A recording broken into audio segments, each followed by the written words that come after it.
যিশু তুমি আমার প্রভু, তোমার বিনে কোনো নাই। তুমি এই মুক্তিদাতা প্রভু, যিশু তুমি আমার পুণ্য, ধরণী তার কোনো নাই।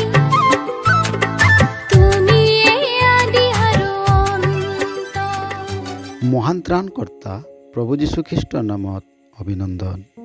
পবিত্ৰ বাইবেলৰ যোহানে লিখা শুভবাৰ্তা 20 অধ্যায় 19 পদত আমি এইদৰে পাওঁ, তাতে সেই দিনৰ অৰ্থাৎ সপ্তাহৰ প্ৰথম দিনৰ সন্ধিয়া বেলিকা যেতিয়া শিষ্যবিলাক থকা ঠাইৰ দুৱাৰবোৰ যিহুদীবিলাকৰ ভয়ত বন্ধ কৰা হ'ল, তেতিয়া যীশুৱে আহি মাজত থিয় হৈ তেওঁবিলাকক ক'লে, তোমালোকৰ শান্তি হওক।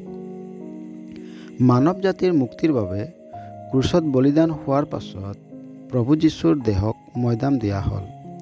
মৈদামে প্ৰভুৰ দেহাক ধৰি ৰাখিব নোৱাৰিলে, এনেকি তেওঁৰ দেহাও নষ্ট নহ'ল। কিন্তু তেওঁ মৃত্যুৰ তৃতীয় দিনা অৰ্থাৎ দেওবাৰ দিনা জি উঠিল। এইকাৰণে দেওবাৰ দিনাক প্ৰভুৰ দিনৰূপে গণ্য কৰা হয়।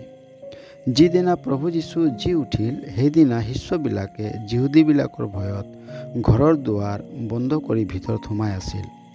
আৰু যেতিয়া দুৱাৰ বন্ধ আছিল, তেতিয়া প্ৰভু যীশুৱে তেওঁবিলাকৰ ওচৰত আহি তেওঁবিলাকৰ মাজত থিয় হৈ তেওঁবিলাকক ক'লে, তোমালোকৰ শান্তি হওক।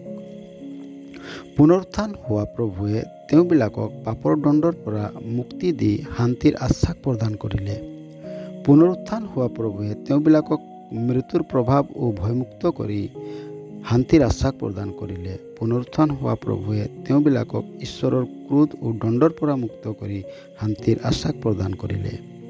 যিজন প্ৰভু যীশুক বিশ্বাস কৰি প্ৰভুৰূপে তেওঁক নিজৰ জীৱনত গ্ৰহণ কৰে, তেওঁ পৰিত্ৰাণ পায় আৰু অনন্ত শান্তি প্ৰভু যীশুৰ পৰা প্ৰভু যীশুত লাভ কৰে।